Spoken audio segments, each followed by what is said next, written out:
এদেশের গণমানুষের প্রিয় সংগঠন আল্লাহর এই জমিন আল্লাহর দ্বীন প্রতিষ্ঠার প্রত্যয় দীপ্ত কাফেলা বাংলাদেশ জামাত ইসলামী হেসাকাল ইউনিয়ন কর্তৃক আয়োজিত 11 দলীয় ঐক্য সমর্থিত জামাত ইসলামী মনোনীত দাড়িপাল্লার পক্ষে গণজোয়ার তৈরির লক্ষ্যে আজকের এই নির্বাচনী সমাবেশে উপস্থিত রয়েছেন বাংলাদেশ জামাত ইসলামী নাঙ্গলকোট উপজেলার সংগ্রামী নায়েবে আমির হেসাকালের কৃতি সন্তান জনাব মাওলানা এস.এম. মহিউদ্দিন। উপস্থিত রয়েছেন নাঙ্গলকোট ফোরাম ঢাকার সংগ্রামী সাধারণ সম্পাদক সাবেক ছাত্রনেতা জনাব অ্যাডভোকেট শরীফউদ্দিন খন্দকার। উপস্থিত রয়েছেন নাঙ্গলকোট উপজেলা জামাত ইসলামীর সংগ্রামী সেক্রেটারি মাওলানা নুরুল ইসলাম হাসান। উপস্থিত রয়েছেন নাঙ্গলকোট পৌরসভা জামাতের অ্যাসিস্ট্যান্ট সেক্রেটারি জনাব জুবাইর খন্দকার। উপস্থিত অত্র ইউনিয়নের আমির সেক্রেটারি সহ বিভিন্ন পর্যায়ের নেতৃবৃন্দ। উপস্থিত সম্মানিত হেসাকালবাসী, হেসাকাল বাজারের ব্যবসায়ীবৃন্দ, তরুণ যুবক ভাইয়েরা, আসসালামু আলাইকুম ওয়া রাহমাতুল্লাহ। আপনারা সকলে কেমন আছেন? একটু হাত নেড়ে দেখান তো কেমন আছেন। বলে আলহামদুলিল্লাহ, আলহামদুলিল্লাহ, আলহামদুলিল্লাহ। সম্মানিত ভাই এবং বন্ধুগণ, আপনারা জানেন বাংলাদেশের ইতিহাসে এবারে প্রথম একটি ব্যতিক্রমধর্মী জাতীয় সংসদ নির্বাচন অনুষ্ঠিত হতে যাচ্ছে। এবারের নির্বাচনে একই দিনে জাতীয় সংসদ নির্বাচনের ভোটের পাশাপাশি রাষ্ট্রীয় সংস্কারের লক্ষ্যে গণভোট অনুষ্ঠিত হবে। আপনারা জানেন এই 54 বছরে বাংলাদেশের যে রাজনীতি ছিল, এই রাজনীতি হচ্ছে যারা ক্ষমতায় থাকে তারা বিরোধীদেরকে দমন করে, হামলা মামলা দিয়ে, নির্যাতন নিপীড়ন চালিয়ে বাড়িঘর ছাড়া করে, তার পাশাপাশি নিজেরা ক্ষমতায় আরোহণ করে দেশের স্বাধীনতার সার্বভৌমত্বকে বিকিয়ে দিয়ে অন্য রাষ্ট্রের তাবেদারি করার চেষ্টা করে, ঠিক কিনা? আগামী দিনে রাষ্ট্রীয় সংস্কারের যে প্রস্তাব জাতির সামনে তুলে ধরা হয়েছে, এই গণভোটে জাতিকে হ্যাঁ ভোট অবশ্যই দিতে হবে। এই কারণ এই ভোটের মাধ্যমে জাতির ভবিষ্যৎ নির্ধারিত হবে। আগামী জাতীয় সংসদ নির্বাচন শুধু একজন ব্যক্তি পরিবর্তন হয়ে আরেকজন ব্যক্তি এমপি হওয়ার নির্বাচন নয়। আগামী জাতীয় সংসদ নির্বাচনে যে গণভোট, এটি শুধু একটি ব্যালটের নির্বাচন নয়, বরং আগামী বাংলাদেশ কোন পথে চলবে, আমাদের ভবিষ্যৎ প্রজন্ম কিভাবে তাদের দিনাতিপাত করবে, তার নীতি নির্ধারণ নির্বাচন হচ্ছে আগামী জাতীয় সংসদ নির্বাচন।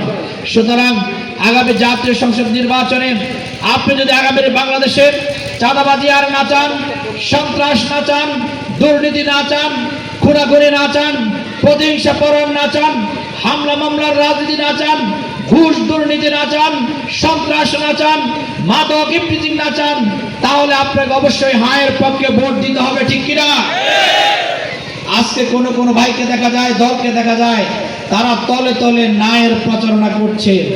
যারা ন্যায়ের প্রচারণা করছে, আমরা স্পষ্ট ভাষায় বলতে চাই, তারা ভারতীয় আধিপত্যবাদকে আবার ফিরিয়ে আনার জন্য ন্যায়ের প্রচারণা করছে, ঠিক কিনা? তারা আবার সন্ত্রাসের রাজত্ব কায়েম করার জন্য ন্যায়ের প্রচারণা চালাচ্ছে, ঠিক কিনা?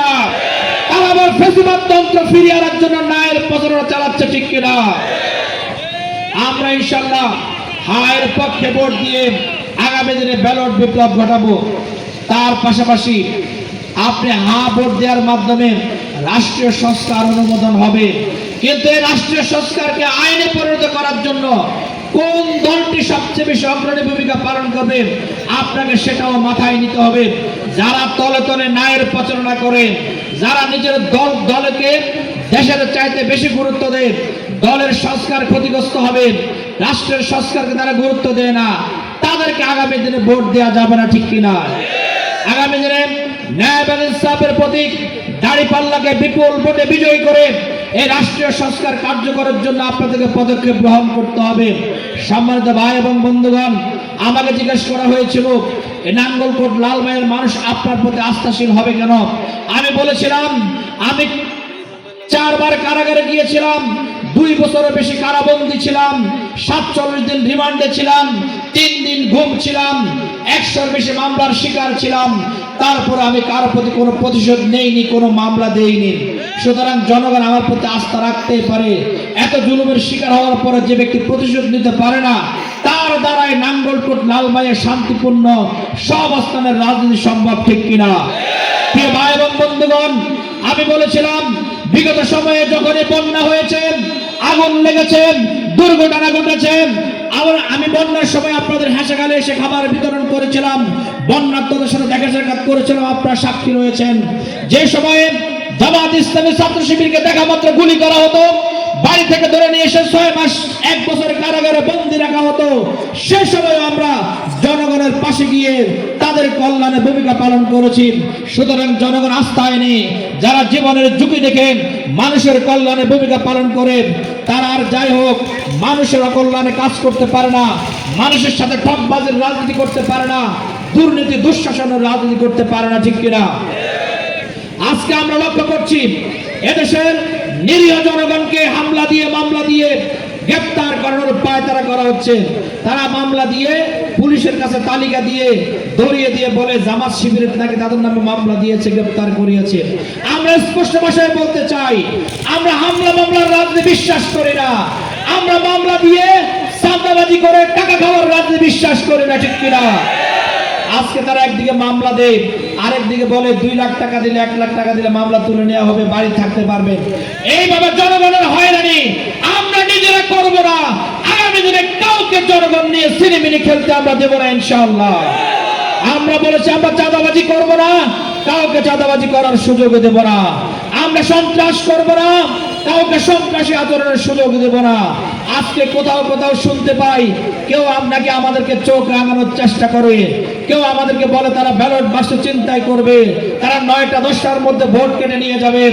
আমরা স্পষ্ট ভাষায় বলতে চাই, 100 মামলা দিয়ে আমাদের থামানো যায়নি, ফাঁসি দিয়ে আমাদের থামানো যায়নি, আইনাগর সৃষ্টি করে আমাদের থামানো যায়নি। তোমাদের রক্ত চক্ষুকে আমরা পরোয়া করি না, ঠিক কিনা?